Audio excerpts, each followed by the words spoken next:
E aí, meus amigos do Universo Físico, tudo bom? Aqui é o Lucas do Universo Discreto e vamos continuar a conversar sobre perceptrons, dando continuidade àquele exemplo que eu fiz usando a Anitta. Uma coisa que é importante eu falar agora é que no vídeo passado que eu usei a Anitta como um exemplo, eu mostrei o perceptron como um tomador de decisões, um algoritmo ou método que toma decisões, mas o perceptron também depende de uma outra coisa, que é uma etapa de aprendizado. Então o foco desse meu vídeo aqui vai ser sobre adicionar aprendizado no perceptron. Tomar decisões mais o aprendizado, com isso a gente tem um perceptron completo. Então, pessoal, o perceptron não é um modelo que representa fielmente o raciocínio humano, óbvio. Inclusive, a gente ainda não tem esse modelo computacional que reflete o raciocínio humano com todos os seus pormenores. Mas o que a gente viu naquele vídeo passado é só um modelo simples que tem algumas evidências e toma uma decisão baseada nelas, ir no show da Anitta ou não. Vamos tentar agora fazer um modelo ainda mais robusto, que ele vai se basear na experiência dele passada para tomar decisões ainda melhores. Antes de tudo, pessoal, eu queria comentar um pouquinho sobre compor neurônios. A gente viu no vídeo passado que um neurônio sozinho já é capaz de fazer alguma coisa, ainda que de forma tímida. Entretanto, se você compor vários neurônios, você vai ter um modelo muito melhor para tomar decisões. Pelo menos ele vai poder considerar muito mais evidências complexas na hora de tomar uma decisão. Essa rede composta por vários neurônios, eu devo até ter colocado aí no vídeo, é uma rede de perceptrons, que a gente costuma chamar de uma rede neural de perceptron multicamada. A primeira camada seria os inputs, as entradas de dados, meu X1, meu X2, meu X3 e por aí vai. Todas essas camadas são essas linhas verticais compostas por neurônios ou inputs de dados. Então, depois do input, você vê que você tem uma linha aí de 3 neurônios, eu vou até marcá-la aí no vídeo para você não ter dúvida. Isso é o que a gente chama de camada. Cada linha composta de perceptrons a gente vai chamar de camada. E se uma camada não é de input e não é de output, a gente vai chamar isso de camada oculta. É na camada oculta que o processamento é realmente feito. Então lembra quando a gente fez aquele cálculo do limiar, blá blá blá blá blá blá, tudo ocorre em camadas ocultas.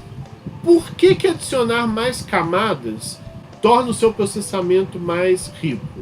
É pelo seguinte: a primeira camada se preocupa com detalhes menores ou premissas bastante simples ainda. A segunda camada já vai tomar decisões baseado no que você decidiu na primeira camada.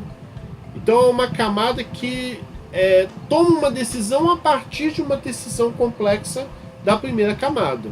E a terceira camada vai analisar o que a segunda camada concluiu para tomar uma decisão. Então, assim, quanto mais camadas você adiciona, mais decisões complexas foram analisadas e mais sofisticada a sua rede fica.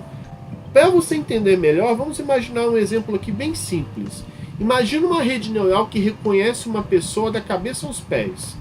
Se a gente fosse representar uma rede neural com múltiplas camadas dessa maneira, a gente faria uma primeira camada, né, que seria a foto da pessoa, né, vamos supor ali que é a foto de uma pessoa. A primeira camada ia analisar os pixels diretamente, então vai ver esse pixel que é vizinho desse, que é vizinho desse, e baseado nesse grupo de pixels ele vai tomar uma certa decisão. Aí na segunda camada ele já vai pegar aglomerados, grupos de pixel, para analisar se ali tem um nariz, se ali tem uma boca, se ali tem um olho. Então na segunda camada você já começa a analisar regiões para realmente reconhecer partes de um ser humano. Aí o que você teria na próxima camada? Você teria esse aglomerado de aglomerados. A terceira camada já poderia analisar todo o rosto, né? O rosto é composto de olho, nariz e boca. Ele poderia analisar todo o torso, que é composto de várias partes, né? Eu me refiro tanto ao peito, barriga e os braços, né? Então, na segunda camada, ele poderia identificar o que é um braço, o que é um tórax, o que é uma barriga, e já na terceira camada, ele avaliaria todo o torso. Então, a cada camada, o processamento fica mais rico. Até para complementar o que está sendo dito no vídeo, eu achei essa rede neural aqui, é uma rede neural profunda, mas que dá para a gente verificar direitinho que na sua camada de entrada você disponibiliza uma série de fotos de pessoas. A primeira camada oculta, ela se preocupa com a relação entre os pixels, no caso aí até conjuntos de arestas, que seriam pixels com algumas orientações, que são passados depois para a próxima camada, que aí vai começar a reconhecer segmentos do rosto, como por exemplo um olho, um nariz, uma boca. E essa informação vai sendo mais processada ainda até se tornar, na camada 3, um reconhecimento de face propriamente dito. Então as camadas mais básicas começam com informação ainda bastante granulada, bastante simplificada, e uma camada vai alimentando a outra de informação, e as camadas mais próximas da saída já têm um conhecimento bastante abrangente. Mas vamos com calma. Eu quis falar só um pouquinho disso para você ter uma noção do que é uma rede neural composta aí por muitos neurônios. Mas vamos ficar ainda no Perceptron sozinho, na nossa rede neural que só tem um neurônio, e fazer o aprendizado apenas para esse neurônio. Então vamos treinar apenas o tipo, né? Ou o tipo ou o teco, um dos dois, você escolhe aí. O Perceptron que a gente fez antes, ele era muito limitado porque ele tomava decisões baseado no chute. Quando eu me refiro a chute, ele jogava valores randômicos ali e testava para ver se o cara ia no show da Anitta ou não. Aqui vamos precisar de um exemplo melhor para explicar como é feito esse aprendizado. Então, pessoal, a primeira coisa que eu tenho que falar para vocês, para começar a ficar clara essa ideia de aprendizado de um Perceptron, é falar do BIAS. O BIAS é um conceito típico de rede neural. Lembra que eu mencionei lá atrás que a saída do Perceptron costuma ser 0,1? Então, o BIAS formaliza esse conceito para que você tenha ao final uma saída 0,1. E como é que ele formaliza isso? Basicamente usando o limiar. Se você entende o que é o limiar na hora que calcula a tomada de decisão do Perceptron, então você já tem muita base para entender o BIAS. Eu estou colocando aí na tela para vocês verem um Perceptron só com duas entradas, X1 e X2. Para quê? Só para não ficar muito longo o exemplo. Mas imagina que você tem um Perceptron aí, você tem dois neurônios. Você tem um neurônio, aliás, desculpa. E duas entradas. A camada de input tem duas entradas, um X1 e um X2, que tem um W1 e um W2. Então vamos assumir que o X1 é igual a 1, o W1 é igual a 6, X2 igual a 0 e W2 igual a 2. E o limiar, vamos dizer que o limiar é 5. Se você fosse fazer essa conta, ao final você ia ter 1 vezes 6 mais 0 vezes 2, maior ou igual a 5, 6 maior que 5, logo a saída do Perceptron é 1. Mas aí a gente não está usando o BIAS. O que seria o BIAS? O BIAS é você pegar esse 5 que está do lado direito da inequação e trazer ele para o lado esquerdo da expressão. Então, nesse exemplo, o BIAS é igual a menos 5. Todo BIAS é igual a menos limiar. É simples assim, não estou de sacanagem. Então, se você jogasse o 5 para o lado esquerdo da expressão, você ia ter um maior que 0. Então, o BIAS é só uma maneira de formalizar esse limiar de forma que, ao final, você sempre tenha na sua inequação ou 1 ou 0. O BIAS é só uma forma matematicamente mais elegante do que trabalhar com aquela ideia de limiar, igual fizemos no vídeo passado. E apesar de mudar o nome, ele tem propriedades muito parecidas com o limiar que eu falei antes. Por exemplo, no caso do exemplo da Anitta, eu falei para vocês que um limiar mais flexível ou mais rigoroso é decisivo na hora de você ir ver o show dela. Com o bias não é muito diferente. Dependendo do valor que o seu bias tiver, vai ser mais difícil ele ativar, ou seja, ele ser 1 ou não ativar, que seria o 0. É o mesmo princípio, a mesma ideia. O bias só torna a coisa ou um pouco frouxa ou rigoroso na hora de tomar decisão. Então, pessoal, agora precisamos discutir como o Perceptron aprende. Para isso, a gente vai ter que discutir um pouco sobre uma ideia chamada aprendizado supervisionado. Esse conceito, que eu já devo ter comentado alguma vez, assume que o Perceptron vai aprender com algum conhecimento prévio, né? O supervisionado está introduzindo aí a ideia de supervisão. Algo está supervisionando aquele aprendizado. E o que poderia estar supervisionando aquele aprendizado? Pode ser um ser humano introduzindo dados já previamente estabelecidos para o seu Perceptron aprender. É diferente do aprendizado não supervisionado, que sem informação nenhuma ele vai ter que aprender para tomar a decisão de fato. Então, obviamente, nesse vídeo aqui, a gente só vai tratar de aprendizado supervisionado. Em geral, redes neurais trabalham com aprendizado supervisionado. Ela depende de algum conhecimento ali para aprender. Mas vamos sair desses conceitos e vamos contar uma historinha, né, que historinha ajuda muito a entender esses conceitos complicados. Vamos supor que um famoso youtuber me procura pedindo para que eu construa uma rede neural para ajudar no trabalho dele. Eu vou falar: ué, famoso youtuber, o que você está precisando? Ele vai falar o seguinte para mim: olha, Lucas, eu preciso que você crie uma rede neural que tente predizer quantas visualizações o meu vídeo vai ter. Legal. Ele quer uma rede neural que de alguma forma aprenda e descubra para ele quantas visualizações o vídeo dele vai ter. Mas para isso, a rede neural vai precisar de ser alimentada por algum tipo de informação. E claro que adivinhar quantas visualizações um vídeo vai ter é quase impossível, porque são muitas variáveis, inclusive sorte. Mas para simplificar para esse exemplo, vamos supor que a gente só vai considerar 2 fatores. O primeiro, o tempo que o vídeo tem em minutos. Em geral, vídeos longos têm menos visualização, vídeos mais curtos têm mais visualização. E o dinheiro investido por aquele youtuber para produzir um vídeo. A gente assume que vídeos que gastam mais dinheiro tendem a ter melhor qualidade, consequentemente mais visualizações.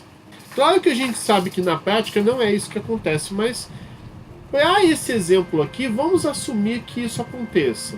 Um vídeo que tem mais dinheiro investido vai ter mais visualização, e um vídeo com menos dinheiro vai ter menos visualizações. Para a gente entender ainda melhor, vamos considerar uma tabela aí de exemplo. A primeira coluna dessa tabela cada linha é um vídeo que esse youtuber produziu, né? Então, a primeira linha da tabela está dizendo que existe um vídeo desse youtuber, né? O vídeo tem 11 minutos de duração. Ele investiu R$2.000 para produzir esse vídeo em animação, efeito, blá blá blá, chamando convidado, o que quer que seja. E o total de visualizações que ele teve foi 2 milhões. Tá certo? A segunda linha, o vídeo tem 13 minutos. O youtuber gastou 9.000 para esse vídeo e teve 4 milhões de visualizações. Apesar do tempo ter aumentado um pouquinho, o investimento de grana foi tanto que meio que compensou. Aí tem um outro caso aí de um vídeo muito longo e que gastou R$8.000 e deu 4 milhões de visualizações. Apesar do tempo ter aumentado muito, o dinheiro continuou sendo grande o bastante e essa tabela aí se manteve. Então a gente tem esses 3 vídeos aí, e esses 3 vídeos eles vão estar na base de dados da minha rede neural, que a gente vai treinar para tentar prever futuros vídeos quantas visualizações ele vai ter. Por exemplo, se eu pedisse para o youtuber gravar um vídeo agora com 26 minutos, gastando R$4.000, quantas visualizações ele teria? É isso que a gente vai tentar com a nossa rede neural predizer. Vocês estão entendendo bem? Então eu tenho 3 vídeos que esse youtuber postou e eu vou usar eles como base para tentar descobrir quantas visualizações esse quarto vídeo terá. Como? Usando o aprendizado da minha rede neural. Aí é importante a gente enfatizar 2 coisas. Isso que a gente está fazendo, a partir de um conhecimento que a gente tem, a gente quer predizer um valor que pode ser qualquer valor do conjunto dos números reais. Isso é o que a gente chama de regressão. Então, quando você tem uma base de treino e você quer adivinhar um número real ali, predizer um número real, normalmente a gente chama isso de regressão. É diferente da classificação. A classificação você quer verificar a partir de um conhecimento que você tem em qual conjunto aquele elemento vai ser atribuído. É o caso, por exemplo, da rede neural que classifica dígitos que o cara escreve à mão. O cara vai escrever um dígito e esse dígito pode ser ou do conjunto dos zeros, ou dos uns, do 2, do 3, do 4, do 5, do 6, do 7, do 8 e do 9. Olha só, você tem apenas 10 conjuntos fixos. Então você vai classificar em algum desses 10 conjuntos. Na regressão, você teria ilimitados conjuntos.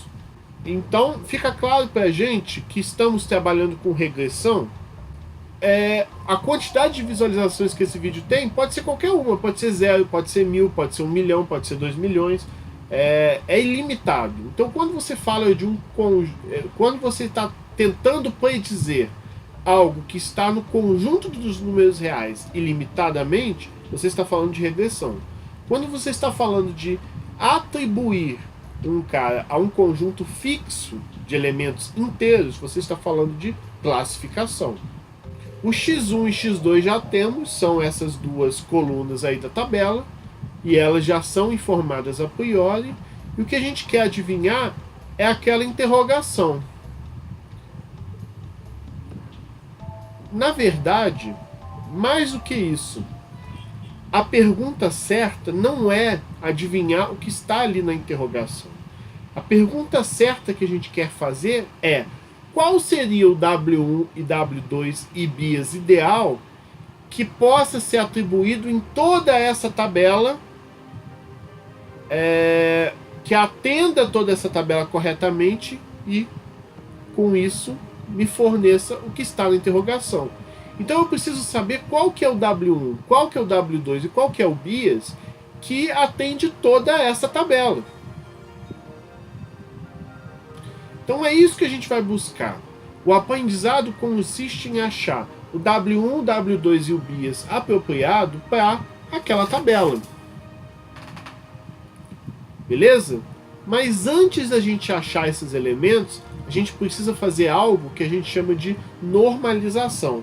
Normalizar os nossos dados. Porque se você observar bem, a tabela tem uma coluna de minutos, a outra coluna é de dinheiro em milhares de reais e a outra em visualizações. São 3 unidades diferentes.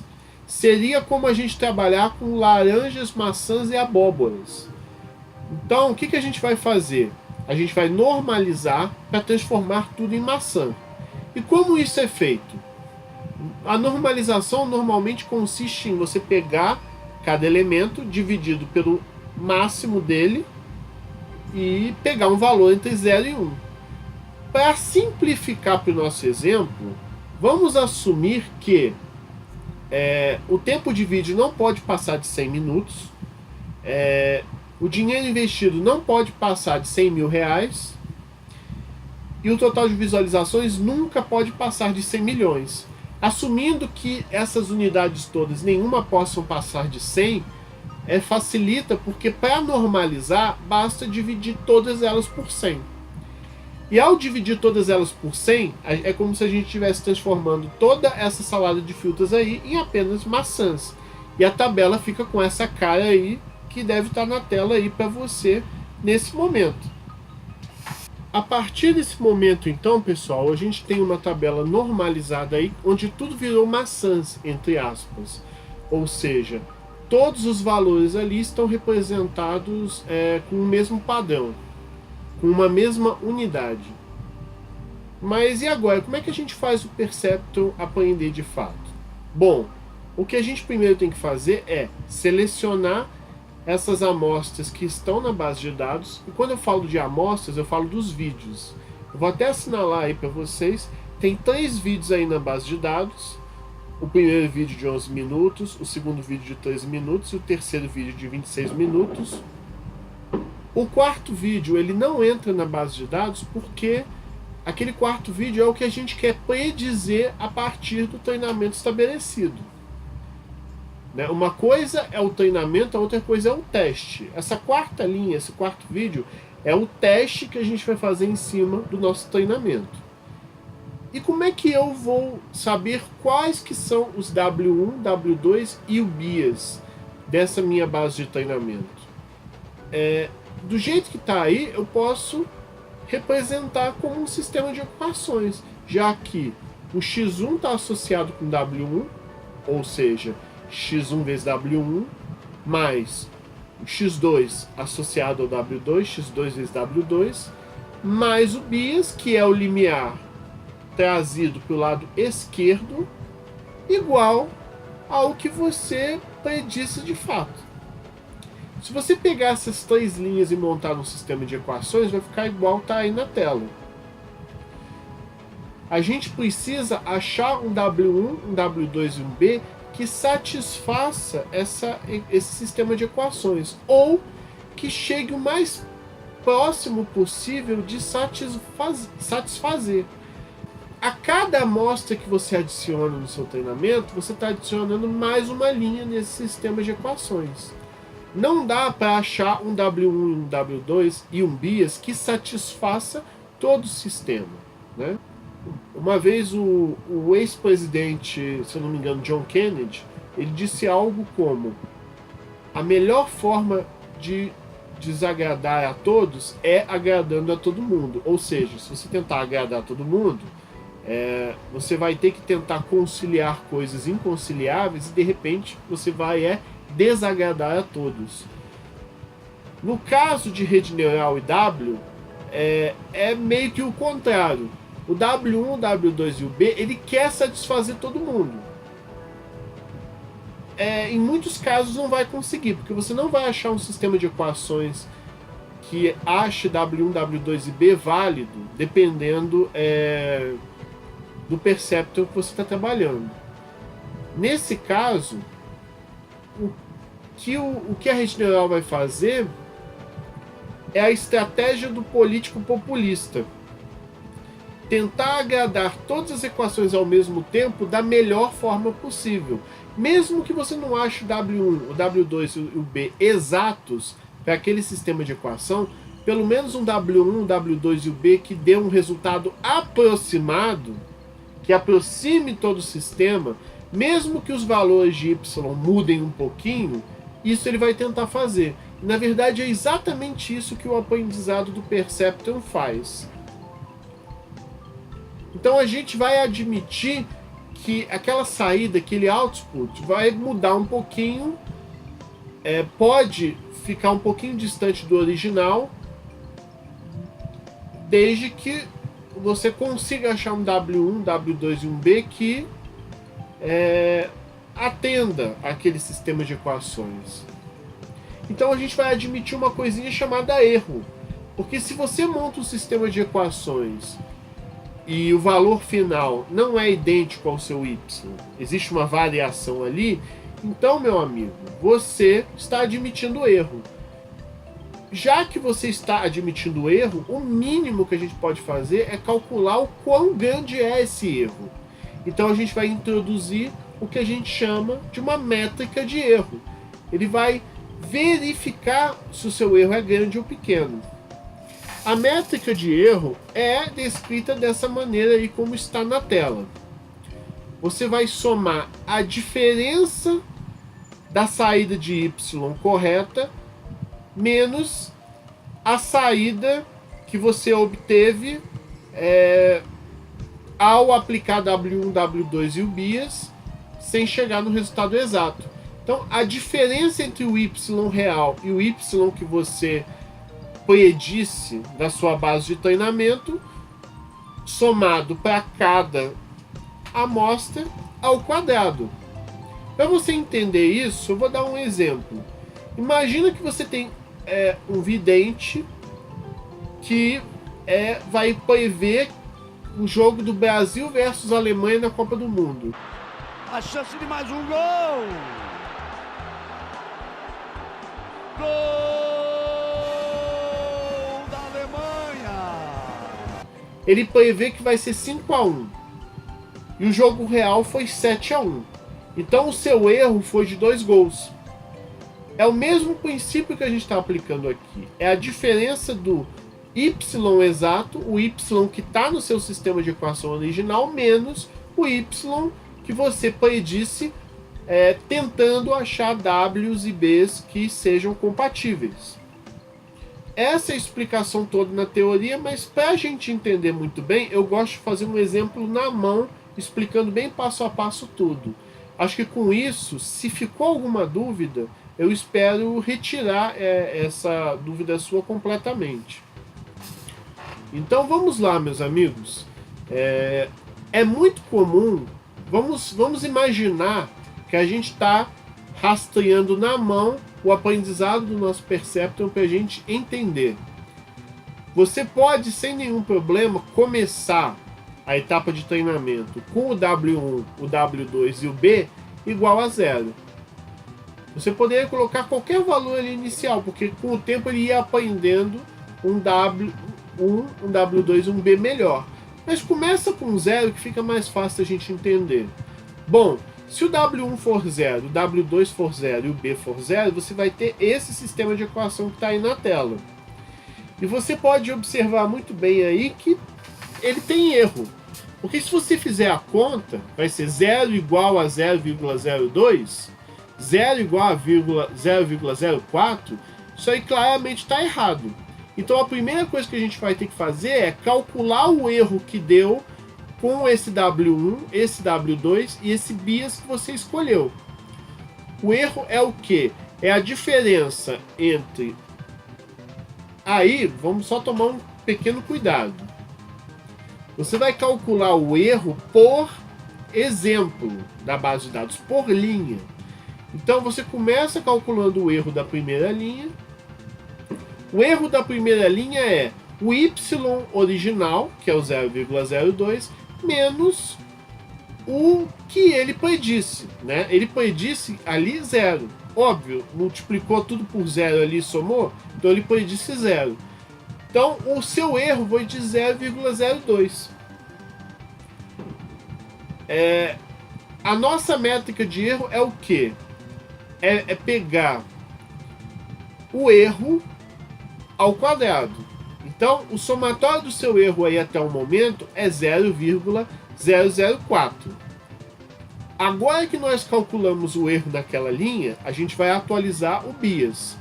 A fórmula de atualização do bias é a seguinte: o bias é igual ao bias que você já tinha, mais a taxa de aprendizado. A taxa de aprendizado é um valor que, se ele for grande, a sua rede tenta aprender mais rápido, mas ela pode tentar aprender tão rápido que você acaba truplicando. Então o ideal é você deixar a taxa de aprendizado no meio termo. Se a taxa de aprendizado for muito baixa, tipo 0,00001, então você vai aprender igual uma lesma. Se você botar um valor muito grande da taxa de aprendizado, você também vai aprender tão rápido que vai trupicar. Então o ideal é você deixar um valor tipo 0,1, que foi o que eu usei aí. Futuramente eu explico melhor o que é a taxa de aprendizado para vocês. Então é o bias igual ao bias que eu já tinha, mais a taxa de aprendizado multiplicado pelo erro. Isso vai dar 0 mais 0,1 da taxa de aprendizado vezes 0,02, que é o seu erro. Não o somatório do erro, tá? É o seu erro. Então você já tem um novo bias. O seu bias no momento deixou de ser 0 e virou 0,002. Agora vamos aprender o primeiro W1. O que é o W1? É o W1 que eu já tinha, mais a taxa de aprendizado, multiplicado pelo erro, multiplicado pelo x1. O x1 da primeira linha. Vamos lendo todos os valores na ordem, né? Então o W1 é igual a 0, que o W1 começa com 0, mais a taxa de aprendizado, que é 0,1, multiplicado pelo erro, que é 0,02, multiplicado pelo x1 da primeira linha. Então, o seu primeiro W1 vai ser 0,00022. Olha, você já começou a aprender. O W1, ele se baseia no erro e ele tenta atualizar o W de forma que aquele erro diminua. O W2 vai ser o mesmo princípio. Vai ser W2 mais a taxa de aprendizado vezes o erro vezes o x2, né, da primeira linha. Vocês estão lembrados? O x1 é o tempo de vídeo em minutos. O x2 é a grana investida por aquele youtuber. Isso vai dar 0, W2 0, mais a taxa de aprendizado 0,1, vezes o erro, que é 0,02, vezes o dinheiro, que é 0,02. O dinheiro depois que eu normalizei. O meu novo W2 vai ser 0,00004. Beleza? Depois disso, você vai para a próxima linha, na linha 2. Aí, pessoal, na linha 2, você vai calcular o novo erro. O novo erro ele vai ser o seguinte. Ele vai ser o valor que você esperava predizer, que na linha 2 o y vai ser justamente o 0,04, menos o que você predisse. Lembre-se que na linha 1 você atualizou já o W1 e o W2. Então, como você atualizou o W1 e o W2, na hora que você tentar predizer aquela linha, você vai predizer aquela linha com o W1, o W2 e o bias novos, aí dá um resultado aí que é o 0,0020322. Eu vou colocar as contas certinhas para não ter nenhuma dúvida. Com isso, o seu erro vira 0,0379678. Aí você pode pensar, opa, meu erro diminuiu de 0,02, agora ele é 0,03. A ideia é que a cada iteração o erro diminua ainda mais. Bom, esse erro aí ao quadrado mais o erro que você já tinha, o somatório de erros é igual a 0,001841 blá blá blá blá blá blá. É o somatório de erros que vai te dar o seu erro final de todas as amostras. Esse erro que a gente estava calculando tem um erro de cada linha e o erro que é o somatório total de todas as linhas. Quanto menor esse erro do somatório total de todas as linhas, mais bem treinada, mais bem calibrada a sua rede neural está. Talvez você tenha estranhado um pouquinho por que eu tentei predizer o cara que está ali na base de dados. O princípio do que a gente está fazendo aí é tentar ver se o resultado que está na base de dados, se você tentar predizê-lo, se você vai ter o y correto. Dessa forma você consegue ver se a sua rede está calibrada ou não. Mas seguindo aí essa lógica, você vai ter aí o W1, que vai ser o W1 que você já tinha, mais a taxa de aprendizado, multiplicado pelo erro daquela linha, vezes o x1 daquela linha. Isso vai dar 0,0007. Então mudou o W1 de novo. A cada linha, a cada exemplo da base de dados, o seu W1 e o seu W2 vai mudando. Para quê? Para tentar agradar todo mundo. Ele tenta achar um W1 e W2 que dê a resposta certa para a primeira linha da equação, para a segunda linha da equação, para a terceira, para a quarta e por aí vai. O W2 eu vou deixar as contas aí também, dá 0,000381702 e tal. Bom, vai ter o vídeo 2 só com o código, que eu vou explicar isso dissecando o código, mas vou mostrar aqui para vocês já o que acontece. Se você rodar a rede neural uma vez, o exemplo da base de dados de um vídeo de 11 minutos com gasto de R$2.000 e 2 visualizações, ele vai dizer que teve 1,16 visualizações. Nota como a predição foi ruim. Por que ela foi ruim? Porque você iterou o treinamento só uma vez. É como você dar só um exercício para um aluno e depois já dá a prova. Pô, dá mais exercícios para o cara estudar. Se você treina só uma iteração só, ou apenas um epoch só, a sua rede vai errar completamente. Olha o segundo exemplo. O vídeo de 13 minutos, que gastou R$9.000 e tem 4 visualizações, ele previu que ia ter 1,19 visualizações. Ele está errando os exemplos da própria base de dados que ele já tem, algo que não deveria acontecer. Isso é porque o erro é um erro de 0,00322, por aí vai. Parece que é um erro pequeno, mas não é. Bom, após 10 iterações, já começa a melhorar. Para o mesmo exemplo, o primeiro vídeo, agora ele está prevendo que o vídeo vai ter 3,7 visualizações. Errou, mas está melhorando. Por quê? Olha o exemplo de baixo. O segundo vídeo era para predizer 4 e ele previu 3,76, quase acertou. O terceiro vídeo era para prever 4 e previu 3,8. E o erro é de 0,00050 e por aí vai. E aí, para fechar, eu deixei a rede neural iterando 10.000 vezes. 10.000 vezes é coisa pra caramba. E roda rápido, não se preocupa que roda bastante rápido, a gente vai ver isso na parte 2 do vídeo. E ele fez uma previsão muito boa. O primeiro vídeo 2 visualizações no original, ele realmente previu 2,10, mas é 2. É só você arredondar para casa mais próximo. O segundo vídeo, que tem 4 milhões de visualizações, ele previu 3,8. Ele está chegando perto, muito perto. O terceiro vídeo, que tem 4 milhões de visualizações, ele previu 3.903, blá, blá, blá, blá, blá.